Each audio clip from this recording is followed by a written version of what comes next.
Class 7 lesson number 8। Lesson का नाम है ईश्वर से अनुराग, भगवान से प्यार भक्ति और अपना प्रेम दिखाना। आज का टॉपिक रहेगा नाथपंथी, सिद्ध और योगी। इस काल में अनेक ऐसे धार्मिक समूह उभरे जिन्होंने साधारण तर्क वितर्क का सहारा लेकर रूढ़िवादी धर्म के कर्मकांडों और बनावटी पहलुओं तथा समाज व्यवस्था की आलोचना की। उनमें नाथपंथी, सिद्धाचार और योगी जन उल्लेखनीय हैं। अर्थात नाथपंथी, सिद्धाचार और योगी जनों ने साधारण समाज में फैले हुए कर्मकांडों और बनावटी पहलुओं पर कटाक्ष की, आलोचना की, उनकी बुराइयां की। उन्होंने लोगों से संसार का त्याग करने का समर्थन किया।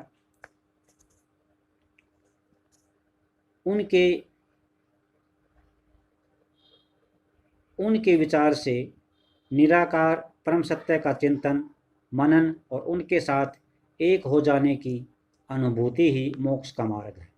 अर्थात हमें निराकार परम सत्य का ध्यान करना चाहिए और उसके साथ हमारी आत्मा का आत्मा से मिलन हो, तभी हमारी मुक्ति हो सकती है। इसके लिए उन्होंने योगासन, प्राणायाम और चिंतन मनन जैसी क्रियाओं के माध्यम से मन और शरीर को कठोर प्रशिक्षण देने की आवश्यकता पर बल दिया। ये समूह खास तौर पर नीचे कहे जाने वाली जातियों में बहुत लोकप्रिय हुए। उनके द्वारा किए गए रूढ़िवादी धर्म की आलोचना ने भक्ति मार्ग धर्म के लिए आधार तैयार किया और आगे चलकर उत्तर भारत में बहुत लोकप्रिय बनाई। तो ये हमारे नाथपंथी, सिद्ध और योगी थे जिन्होंने समाज में फैली हुई कुरीतियों पर आलोचना की और परमेश्वर के साथ अपने ध्यान, भक्ति और सोच विचार करके एक हो जाने की अनुमति प्रदान दी। इसके लिए उन्होंने प्राणायाम, योगासन और ध्यान जैसी क्रियाओं का सहारा लिया और ये लोग नीची जातियों में बहुत ज़्यादा प्रसिद्ध हुए। आज भी हम इन्हीं का प्रयोग कर रहे हैं ताकि हम स्वस्थ रह सकें, कोरोना से बच सकें।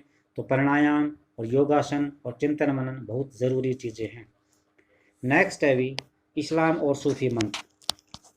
संतों और सूफियों में बहुत अधिक समानता थी। यहाँ तक यह भी माना जाता है कि उन्होंने आपस में कई विचारों का आदान प्रदान किया और उन्हें अपनाया। सूफी मुसलमान रहस्यवादी थे। वे धर्म के बाहरी आडंबरों को अस्वीकार करते हुए ईश्वर के प्रति प्रेम, भक्ति और सभी मनुष्यों के प्रति दया भाव रखते थे। बैठो। इस्लाम ने एक ईश्वरवाद अर्थात एक अल्लाह के प्रति पूर्ण समर्पण का दृढ़ता से प्रचार किया। उन्होंने मूर्ति पूजा को अस्वीकार कर दिया और उपासना पद्धतियों को सामूहिक प्रार्थना समाज का रूप देकर काफ़ी सरल बना दिया। साथ ही मुस्लिम विद्वानों, जिनको हम उलेमा कहते हैं, ने शरीयत नाम से कानून बनाया। सूफी लोगों ने मुस्लिम धार्मिक विद्वानों का निर्धारित विशद कर्मकांड और आचार संहिता का बहुत अधिक अस्वीकार कर दिया। अर्थात मुस्लिम विद्वानों ने जो कर्मकांड होते हैं हिंदुओं के और उनकी बनाए गए रूल रेगुलेशंस को उनको रिफ्यूज कर दिया, मना कर दिया। वे ईश्वर के साथ ठीक इसी तरह से जुड़े रहना चाहते थे जिस प्रकार एक प्रेमी दुनिया की परवाह किए बिना अपनी प्रियतमा के साथ जुड़े रहना चाहता है। यहाँ पर संत कवियों की तरह सूफी लोग भी अपनी भावनाओं को व्यक्त करने के लिए काव्य रचना का प्रयोग किया करते थे। गद्य अर्थात पैराग्राफ, जिसमें कविताओं के माध्यम से नहीं समझाया गया पहरे के रूप में। गद्य में एक विस्तृत साहित्य और कई किस्से कहानियाँ इन सूफी संतों के चारों ओर घूमते रहते हैं और ये प्रणाली विकसित हुई। मध्य एशिया के महान सूफी संतों में गज्जाली, रूमी और सादी के नाम उल्लेखनीय हैं। नाथपंथियों, सिद्धों और योगियों की तरह सूफी भी यही मानते थे कि दुनिया के प्रति अलग नज़रिया अपनाने के लिए दिल को सिखाया पढ़ाया जा सकता है।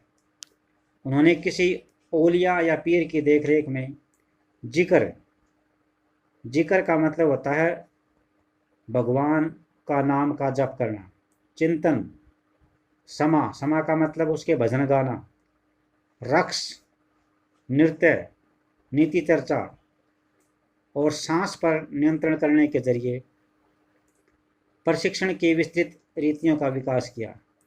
इस प्रकार सूफी उस्तादों की पीढ़ियों सिलसिलाओं का प्रादुर्भाव हुआ। प्रादुर्भाव का मतलब जन्म हुआ। इनमें से हर एक सिलसिला निर्देशों व धार्मिक क्रियाओं का थोड़ा थोड़ा अलग तरीका अपनाते थे।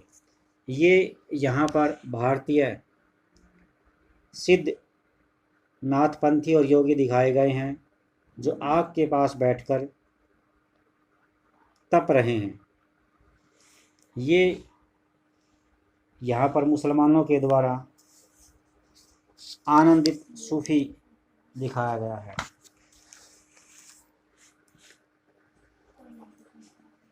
ग्यारहवीं शताब्दी में अनेक सूफी संत मध्य एशिया से आकर हिंदुस्तान में बसने लगे थे। दिल्ली सल्तनत, जो कि तीसरे चैप्टर में पढ़ी हमने, इसकी स्थापना के बाद यह प्रक्रिया और मजबूत हो गई। जब उपमहाद्वीप में सर्वत्र चारों तरफ बड़े बड़े सूफी केंद्र विकसित हो गए, चिश्ती सिलसिला इन सभी सिलसिलों में सबसे अधिक प्रभावशाली था। इसमें औलियाओं की एक लंबी परंपरा थी, जैसे अजमेर के ख्वाजा मोइनुद्दीन चिश्ती, दिल्ली के कुतुबुद्दीन बख्तियार काकी, पंजाब के बाबा फरीद, दिल्ली के ख्वाजा निजामुद्दीन औलिया और गुलबर्ग के बंदा नवाज गिसू दराज। सूफी संत अपने खानकाहों में विशेष बैठकों का आयोजन करते थे, जहां सभी प्रकार के भक्तगण, इसमें शाही घरानों के लोग और अभिजात का मतलब होता है ऊंचे कुल में पैदा हुए व्यक्ति और आम लोग भी शामिल होते थे। इन खानकाहों में आते थे सारे ये। वे आध्यात्मिक विषयों पर चर्चा करते थे, अपनी दुनियादारी की समस्याओं को सुलझाने के लिए संतों से आशीर्वाद मांगते थे या संगीत अथवा नृत्य के जलसों में शामिल होकर चले जाते थे। अक्सर लोग यह समझते थे कि सूफी औलियाओं के पास चमत्कारिक शक्तियाँ होती हैं। लोगों के मन में ये भय था, या ये समझते थे वो कि सूफी औलियाओं के पास चमत्कारिक शक्ति होती है, जिससे आम लोगों की बीमारियां और तकलीफ़ों को छुटकारा मिल सकता है, बीमारियों से और तकलीफ़ों से।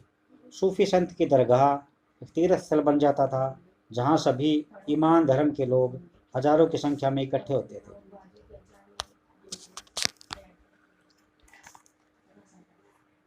जलालुद्दीन रूमी 13वीं सदी का महान सूफी शायर था। वह ईरान का रहने वाला था और उसने फारसी भाषा में काव्य कीर्तना की। उसकी कृति का एक उदाहरण दिखाया गया है। वह ईसाइयों की सूली पर नहीं था। मैं हिंदू मंदिरों में गया, वहाँ भी कोई उसका नामो निशान नहीं था। न तो वह ऊंचाइयों में मिला और न ही खाइयों में। मैं मक्का के काबा भी गया, वह वहाँ भी नहीं था। मैंने उसके बारे में दार्शनिक एविसेना से पूछा, वह एविसेना की पहुँच से भी परे था। मैंने अपने दिल में झांका और उसकी जगह यही थी। वही मैंने उसे पाया, वह कहीं और नहीं था। अर्थात यहाँ पर बताया गया है कि भगवान कहाँ पर है। भगवान की खोज सभी मनुष्यों के मन में होती है, दिल में होती है, और हम उसको जगह जगह ढूंढते फिरते हैं। तो आज के लिए इतना ही।